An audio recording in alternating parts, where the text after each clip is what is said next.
Barker Bill's Trick Shooting. Barker Bill is your host. Join him and assistant Trixie for arcade-style trick shooting.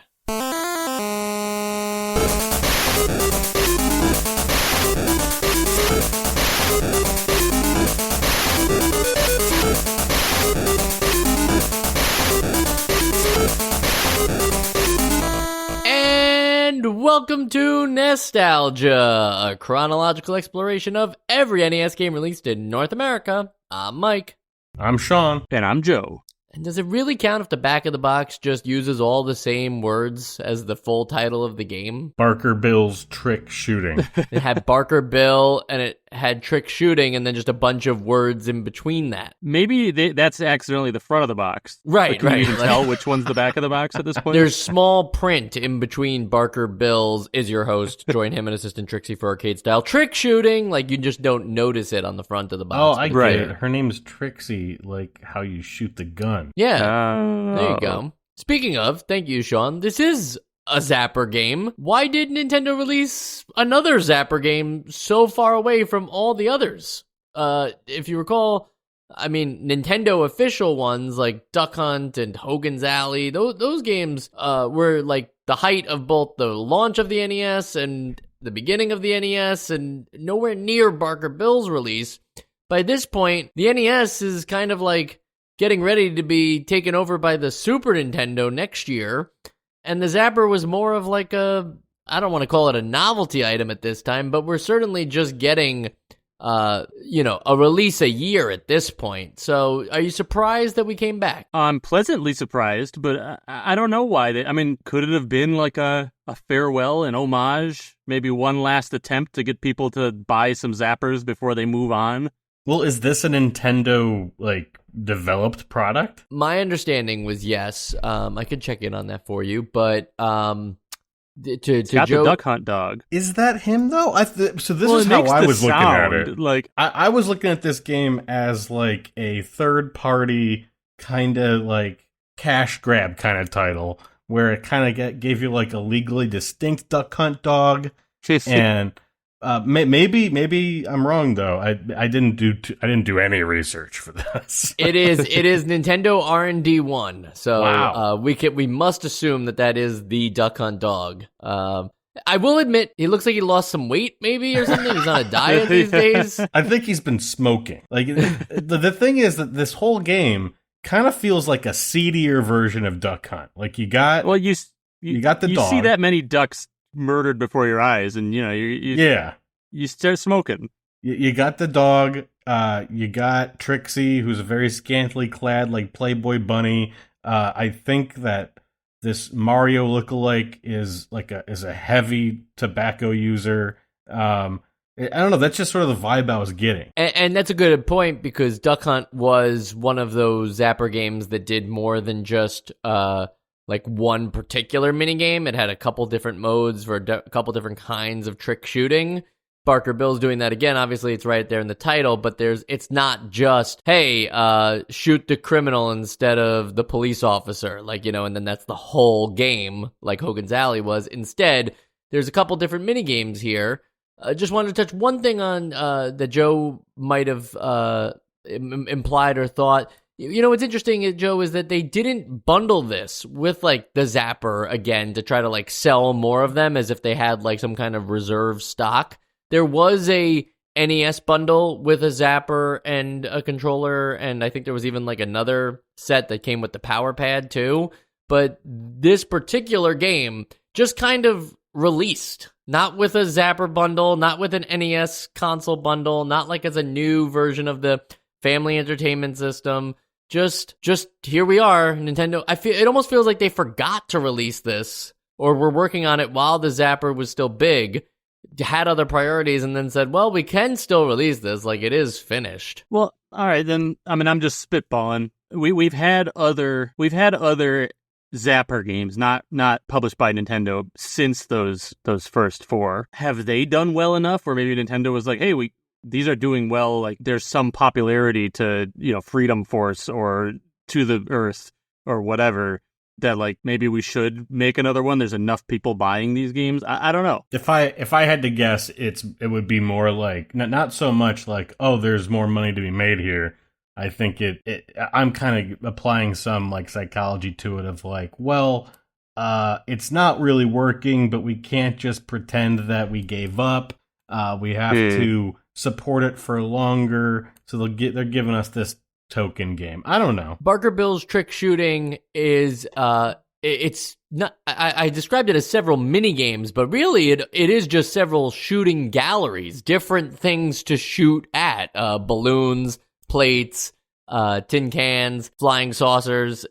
At the end of the day, you really are just making sure that the gun targets different things. It's not really, it's not changing necessarily like the objective of each one. So while we could talk about, the various different stages, and I think we should at least a little bit, ultimately they disguised a way to make it seem like you're getting potentially more game than you really wound up ultimately playing. Yeah, I think there's a bit more of a difference in terms of like how you're playing the game than like it's not just an asset swap where you're shooting different things. Like there's different ways that you're playing these mini games.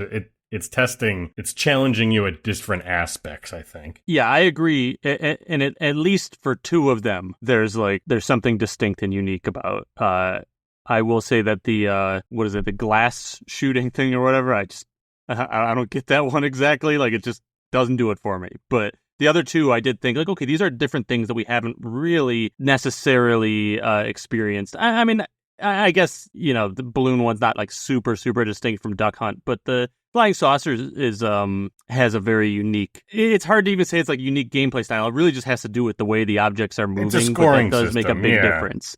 Yeah. Yeah, so just to run through them, even though the objective is always the same, accurately shoot your targets, you get the most points, and you move on. And there's always also forbidden objects, or rather like negative point totals. If you shoot, for instance, we were talking about the Duck Hunt dog. Yep, don't hit him. Mm-hmm. I love that you can, though. That's the thing. My main concern with the original Duck Hunt was you couldn't shoot the dog, but now you can. I think that there's a lot of value in that, just giving you the freedom to shoot the dog. See, I like he's that like the little shit. The dog gets like angry now. He's like, yeah, going back to like it being like a seedier game. Like this, like suddenly this dog is like he's pissed.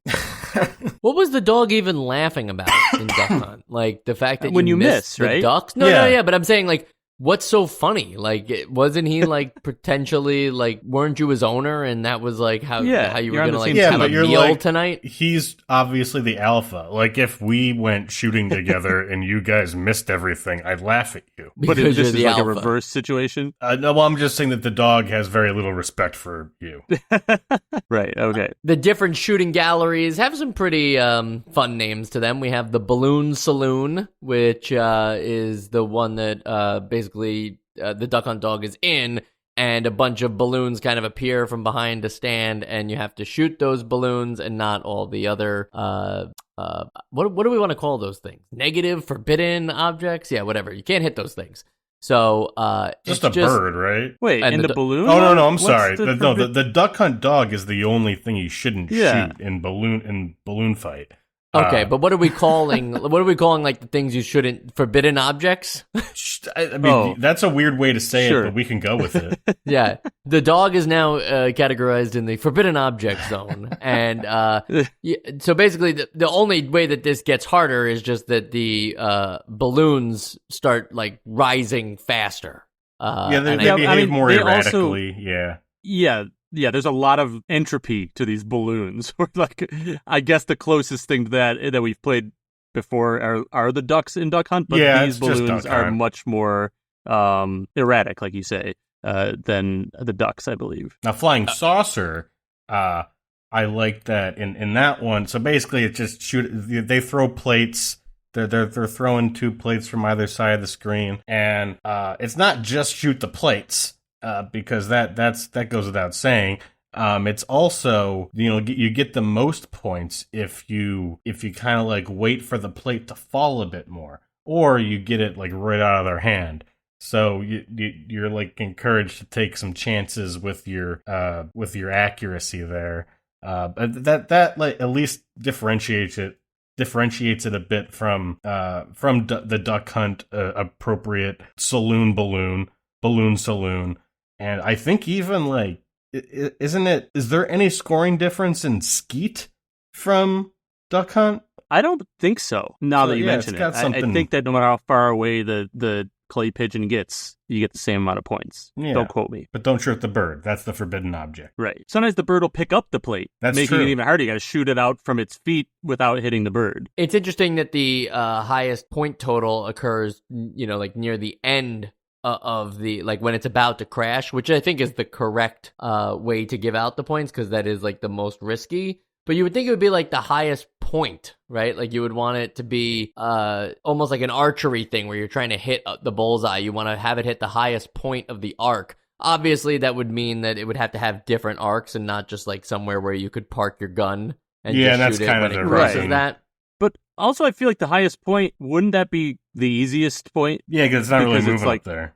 Yeah, and then you get to get the highest score at the easiest point feels weird to me. But I do think you get an actually higher score even than when it's like right near the ground if you hit both plates at once. Because I think like you get 300 points if you hit it like really close to the bottom, but you get 1,000 points if you hit two at once. So you get like a 2-for-1 deal. And that's interesting because that's a timing thing too. So it's not necessarily like they're not throwing two plates at the same time. You have to kind of hope that happens and then seize your opportunity. Right. And it could be dangerous because if you wait, you might want to hit. I mean, it's the same danger that you have with the rest of the game too. But like if you're waiting for that moment, you might miss good opportunities to shoot the plate before that moment. And it might never come. You may just be waiting there forever. Yeah, we don't even know if this can happen. We're making this up. So that was so let's see. You had like what could have been like at a carnival, right, with a bunch of balloons. We've all seen balloon games at a carnival where you throw darts or you fill up a thing with water to pop a balloon. We've all seen that. The flying saucer thing with the plates, again, feels kind of circusy or whatever. Not necessarily that they would let people do that, but that you might see an activity like that, like a sharpshooter. The window panes one, not sure like what's the setting here that like, okay, we're going to open up like some of the windows in this big building, and then other ones are going to remain closed and you have to only shoot when the object that's fallen is in an open window. And it's not like they're that sporadically like opened and closed. Just kind of like you see it dangle and then you just have to wait for it to be obviously in the other in the open zone instead of the closed zone. This is the one that I can see where this could go that would make it interesting or hard, but the way that it is actually laid out, it really the glass panes are just not important because just don't shoot when they're there. They give you plenty of time when they're not when it's not behind the glass pane. So I just don't know what kind of challenge this is bringing that's different than the other ones. It just feels like the glass panes could not be there and it really wouldn't be that much different of a game. I would just be waiting less often. So basically what I think they're doing here, the glass panes could be anything, but depending on how much open space is in each vertical, because it doesn't really matter what's going on side to side, you could take the easy route and just shoot it as soon as you see it, and then like if you miss, you have more opportunities to hit. Or you could wait until it hits the very bottom into that last open pane and get the most points. But if you miss, and you lose a life, or you lose I don't know what you call it. I think it's just lives. So you could say that it's not that difficult because maybe they're going too slow. But as you keep playing, I think like the pane pattern changes, they get narrower, it shifts around, and I think things go faster. I played like the next mode is like a world tour of all of them, and it just kind of loops until you lose. So I want to say that increases in difficulty there. So I get the concept, and it's still. At least it's not just Duck Hunt again, but it's the least inspired of the three, I think.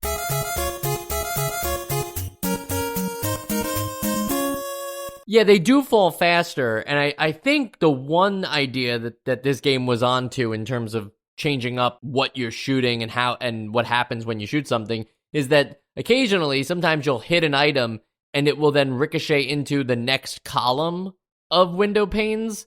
And so, it kind of like has an invulnerability for a little bit, dives deeper, lower to the ground, and then you have to shoot it again at a moment where, there's no window panes covering it. I think that could have had something if, like, you have to keep tracking multiple objects as they're falling. Instead, it's just one individual object at a time.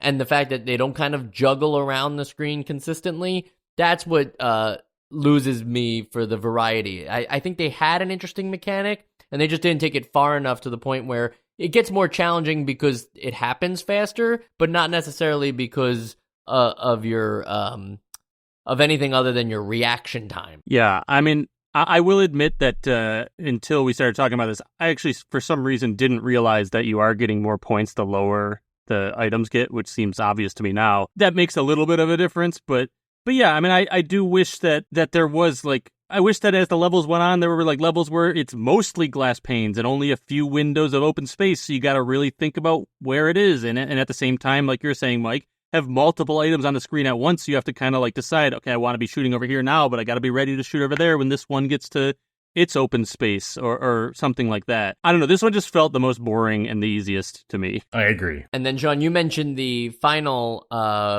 option, Fun Follies, which is kind of just a bonus mode after you play all the other ones, and it has them all in it.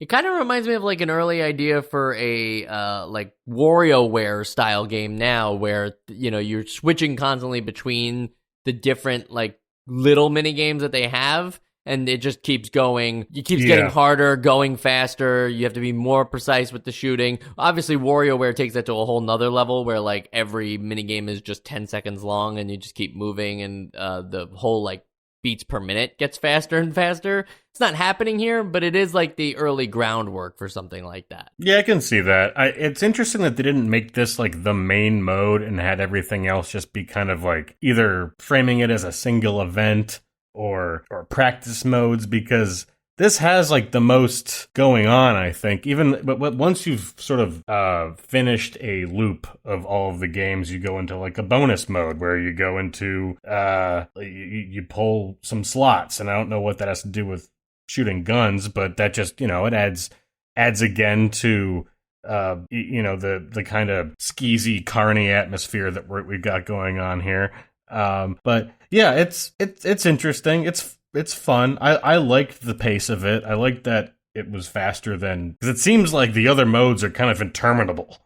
you have like 10 rounds in each of these. At least in this one, it gives you, like, faster pace, and you don't have to manually switch games. Yeah, I was of two minds of it, because sometimes when I was playing like the balloon one, and as you get through round after round, it does speed up and everything. Sometimes I was glad to be able to just, like, keep honing my skill on this one. Okay, now I'm on a roll with this, so I'm going to keep doing it. Whereas the whatever, Fun Follies or whatever it's called, it just depends on the mood you're in. Like, sometimes I do want to break it up after every round, try something new. After every round, try something new. Other times I'm like, I just really want to do as well as I possibly can at this one game. So I don't know. They both have their place to me. It also does have the bonus mode, which is you get to shoot, like, coins out of Trixie's hands, which I know we were all trying to do. Sure, you mean Don't the slots, or no? Like, it's like they follow. She walks around the stage and there's a spotlight, and then she, like, flashes some coins, and you gotta shoot them. Oh, yeah. Sorry, I thought you were talking about the slot machine where she's, like, pointing a gun at the slot. Okay. Yeah, the coins are, I mean, like, that's a fun game. That's more fun than no, it's just as fun. No? But, like, yeah. Joe, you bought this game and played it on real hardware with an NES Zapper. So any thoughts on the actual hard copy experience, how it actually fares on a old CRT? I mean, all I can really say, which is going to be a little anticlimactic, is that it still just works. It still blows my mind when I play it, where it's like, works better than any sort of, like, it works better than, like, a lot of precision, like, shooting games that we've seen on consoles since. Yeah, I mean, it does feel like if I missed, Like, it doesn't feel like cheap or whatever, and it feels, you get that groove, and it does have, regardless of anything else we're saying, it does have that NES Zapper fun that most Zapper games have given me. So yeah, I mean, I guess it's a little lame to say, like, yeah, really, it's all the same as the other games we've played. But yeah, that's like what I got. It's like, yeah, here's that familiar Zapper experience again. So did you guys play, was it like point and click?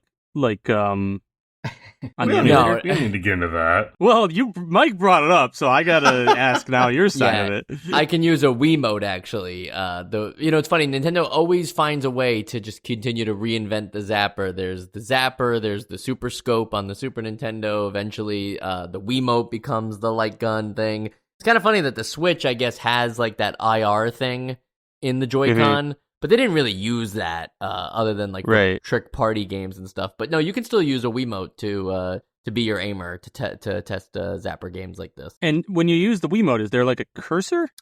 You can turn that off, I think, but I wouldn't know where I was. So yes. Sure, yeah. Because that's kind of, I haven't played this game with a Wiimote, but like actual Wii games that are shooting games, I do feel like don't work as well as the Zapper from 1983 or whenever the original Zapper came out. Like, it just blows my mind. And we can't even do it is anymore. Totally different hardware, Think about it. Like the Wiimote is kind of being tracked by a sensor bar, not necessarily by the TV, whereas the Zapper is communicating directly to the TV. Yeah, which is why you also get that. You also get that, like, there's still some lag, even though there's not really lag, and the fact that there's a cursor makes it feel a lot more artificial. So I completely understand that it feels more tactile with the old hardware. Yeah, and just like thinking about it, this is me not knowing really anything about the technology in the Wii, but like if there's a sensor bar, then that can be off by a little bit. And that will make a difference, and you and your brain have to adjust it. If it's literally just tracking like a light, it's like a diode tracking light, that can't really be off. So it just works. I don't know. I'll gush about the Zapper like I've done on every other Zapper episode forever. So I'll move on now, but that's my thoughts. And this is a game that takes the Zapper kind of back to its roots, though. If you look at like what developers other than Nintendo have been doing with Freedom Force or Gotcha or Operation Wolf, like they were kind of going into the light gun territory, even though I don't think that genre was fully established at this point, like early prototypes of it, whereas this is truly just going back to the arcade experience of Hogan's Alley and Duck Hunt and Wild Gunman. I recently went to a game store in Long Island that had an actual arcade Wild Gunman, and even though the whole thing is just that you just draw faster than the cowboy you're shooting targeted, like you're in a duel with, even though that was the whole thing, because I was holding like their actual revolver and like having the arcade experience in front of me, I wound up doing that for way longer than I should have before realizing that they're not going to give me a reaction time I can't beat. So I think these games, while simple, still offer something to that like 80s arcade experience that like Freedom Force, Operation Wolf, Gotcha are trying to do something more innovative, especially just with like getting out of the hit this target and move on space. And you'll see that a lot. Like you'll see on the Super Nintendo, on the Sega CD, on the, the Wii again, we're talking about. It's like there's always going to be games that kind of just go back to, it's just about hitting the targets and moving on to the next screen. I do wonder, like, where does the Zapper go from here? My research, which wasn't exhaustive for this episode, makes me think that this might be the last Zapper game. It's obviously not the last shooting game Nintendo's going to put out because, as I mentioned, they're going to have the Super Scope on the Super Nintendo. But if this is the last one, it does feel a little anticlimactic, if only because we started so hot with the essential game Duck Hunt at the very beginning. And it doesn't really feel like Barker Bill has evolved on the Duck Hunt formula. Is that fair to say without giving away essential games votes? No, absolutely. I think that I did, when I was on Wikipedia looking at some cursory stuff, this was the last on the list of official light gun, Zapper only games. I don't know if that was in chronological order. But I think the games that we'll get after this are like Zapper optional, so that may be the case. But in terms of what you're saying about like, what is this all that it can do? Like, did we see the full potential of this peripheral? I think yes. I don't think that there's really much more you can do with this. I think you can even go into a modern example of VR. I think the most popular VR games are the ones that came out like 6-7 years ago. Like Lightsaber, is that the only thing that VR can do? Is Half-Life Alyx gonna be the last thing? And is that sort of a culmination of what we thought it would be? I think with a lot of these sort of these peripherals, like they do kind of disappoint in the long run. Not to say that Joe hasn't had a lot of fun with the Zapper, but it's not like changing the landscape. Yeah, I think that this game certainly, like, it does feel anticlimactic. I don't know that I'm convinced that, like, it can't do more. There is another game, I'll talk about it maybe after my Essential Games votes. There is another game that I think should be like the other end of the full spectrum of the Zapper library. Like, I feel like in a perfect world, we would have started with Duck Hunt and ended with this other game that I think is like a great example of how they can evolve it. And I feel like we've come up with in the past like ideas of other ways to evolve it, like a cover shooter where it's like one person is platforming with a controller and the other person is like covering them by shooting people. You know, things like that. Maybe they're gimmicky or whatever. But yeah, I did feel that if this is the last Zapper game that we have, it hasn't done too much different from the very first Zapper game that we have, which is a little bit of a bummer. Well, we'll wrap it up, even though it seems like we might have already, in our votes for the Essential Games list. I don't think that the Essential Games list vote here also matters for the Zapper, but since we didn't quite finish that topic, I think I would just say overall that I agree with the assessment here that the Zapper is actually a success and was all it could be. There's some other gimmicky things, but to take it to like the next level, no, I don't think that there's anything I could think of. There's different genres they could have approached, but I think the Zapper, just by having Duck Hunt and trying things like Operation Wolf and stuff like that, like just having those things on the system validates the Zapper's existence.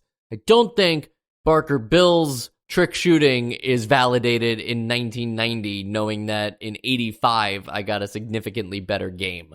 I think there's a couple things missing here. All right, it's not even just the amount of mini games or that they all are essentially shooting galleries. I think that when you just continue to say that, what changes is things fall faster or move more erratically. Like I feel like go to the balloon saloon for a second, and even just like the cutout that is hiding the balloons could have changed to be a more abstract cutout as things went on, or things happened to the cutout to reveal more. Nothing like that happens with the actual environments or circus theme of it all. The people throwing the plates and the flying saucers, they don't move. Like, it'd be kind of cool if they moved around the stage too and started like juggling the plates, and you interrupted them by shooting them, and that caused like them to do something silly. Like, if the stages actually evolved a little with it, I think that this could have been like, oh yeah, this is what we're able to do 5 years later in 1990 when we've had some time to think about it. But ultimately, they didn't really think about anything, and they kind of just said like, well, we can release more arcadey, simple shootery stuff for people who are kind of looking for that, because we have a action console set that we need to kind of justify. There doesn't need to be anything crazy. I don't need a story mode or create a character thing. I'm saying like just taking the idea of what it means to be a shooting gallery and just continuing to iterate on that again and again. Every single time that the dog says next round, you're hoping that it's something more than just shooting, a bunch of new balloons that just behave or sway a little bit differently. It's like, can you actually offer me something that continues to keep me on my toes? And the game didn't do that, so it's a no for me. What about you, Sean? Yeah, I don't know if I was expecting anything like that. I think that this is fine for what it is. Like most of these Zapper games, I I can't imagine it going to, because, Duck Hunt didn't change too much between levels. Like, it was just maybe a different color sky, and that was fine. And in this, it's all fine, but I don't think that it's essential in any way. And I think that the half measure of letting us finally shoot Duck Hunt Dog is kind of taken back by the fact that we can't shoot Barker Bill. I mean, sure, maybe give me another no, that's naughty, and I don't need blood or anything. I just need him to get angry. I just want to be acknowledged that I shot Barker Bill. So come on, not essential. You shot Barker Bill, but you did not shoot the deputy. Well, I mean, that's like a completely different circumstance. Why would I want to shoot the deputy? Right. Anyway, also just real fast before I go to Joe, the point was that Duck Hunt was 5 years ago. So I wasn't expecting to do it then, but I was kind of hoping that they would do something now. Joe, your vote? Yeah, it's hard for me to really put my finger on what exactly it is about Duck Hunt that makes it feel like such a more polished experience than this. I mean, this even has a third mode, which Duck Hunt doesn't really have, but the modes just feel kind of lackluster. And Duck Hunt, they're simple, but I feel like I can play the Duck Hunt level forever because I am really trying to up my score, and I do feel the difficulty spike as it goes, like a lot more in Duck Hunt. And same thing with the clay pigeons. Barker Bill, it was fun, but outside of the glass pane mode, which did bore me a lot, the other modes were fine, but I did kind of get tired of them after a while too. And one of you mentioned that when the dog says next round, you're hoping for something new. I was also sometimes just hoping that like it would be over, so I could see my score and try something else. Like the only way for it to be over is by doing poorly, which then lowers your score. So that was weird too. But anyway, overall, I will say not essential. But I do think that there is and has been potential for like the Zapper to evolve in ways that aren't just gimmicky. And when I bust out the Zapper for this game, I did also revisit To the Earth. And man, I love that game, and I'm so upset with myself that I didn't vote it essential originally. I will definitely be making a plea for that in the best of this year. But that game, it's not a gimmick that makes it different. You're still just shooting things. But that is like where Duck Hunt is like this arcade up your score experience. To the Earth feels like a proper like full video game where you're trying to beat the game, and it's hard because it's fast and like proves to me that the Zapper can be like this high octane fast experience. And playing that back to back with Barker Bill's really, really highlights how like Barker Bill kind of feels. I mean, forgive me, but feels a little bit like it's phoning it in, where it's just like, yeah, we could do the Zapper thing. Let's just throw some more things in there for them to shoot at. And when I'm playing this other game where I'm like, this is a very well designed, like high game design, very difficult game. So overall, that also maybe tarnished my opinion of Barker Bill a little more. So not essential. For what it's worth, I do think that whether it's short and simple or short and incredibly difficult, these kinds of peripheral-based or gimmicky video games do have a place to also be incredibly entertaining, though. Like, I think about, from an arcade experience, anytime I see House of the Dead or Time Crisis, like, even though I know I'm not going to last long in those games, they're supposed to eat up your quarters, I feel compelled to just, like, grab the gun and do some shooting. And, like, I don't really evolve from the time I played it when I was 12 to the time I'm playing it now at Dave & Buster's. But, like, it's still fun to just have that short burst of excitement. And so I don't think that, like, again, that's what I was saying, like, we don't need a story mode, but we need something engaging on screen. And I think somehow those little ducks flying around the screen and the dog laughing at you if you miss was like enough of a hook. Whereas like Wild Gunman, yeah, it's a duel, right? It's a completely different kind of thing. It's a duel. It's all about reaction time. Because the reaction time is just set to be like, okay, this guy's 5 seconds, this guy's 4 seconds, whatever, right? It's like, because they're just predetermined things, it gets kind of stale. It's not exciting enough. Whereas like Duck Hunt always kept you on your toes. And I think that's kind of what you're saying about To the Earth too, is like, it's fast enough. It's difficult, but you can learn it. I feel like there is room for these games to not have to necessarily become traditional video games to wind up on the essential games list. They can stand out as peripherals. And that's the episode. Next week, what are we doing next week, guys? What would you like to do? Let's do something crazy. Like review the next game on the NES chronologically. That would be If we were trying to do something more for, crazy, like, nobody Disney would World expect or that we would something. do. Can we go on a vacation? You want Didn't to? you guys already do that in an episode when I wasn't on? Oh, we pretended we played a game about it, but I wanted to actually. Oh, go. you want to really go? Yeah. Tell you what, Sean. Let's go to a monster truck rally. You and me. Okay, let's do that. All right, great. And then we can you talk guys, about it. Yeah, have fun. Enjoy, guys. We can talk about I hope you it guys have a good next time. week when we play Bigfoot. Yeah, see you later, Joe. Yeah, I don't know what that was all about, but yeah, you guys finish up the episode. I'm gonna. Well, why don't you just get on your monster truck and drive on down to New York City, and you can meet us there. Oh, that's right. I'll be the monster truck you're watching. I'm the monster truck driver. That's why I won't be able to make it. It is Halloween season. You could be a monster truck. Monster truck.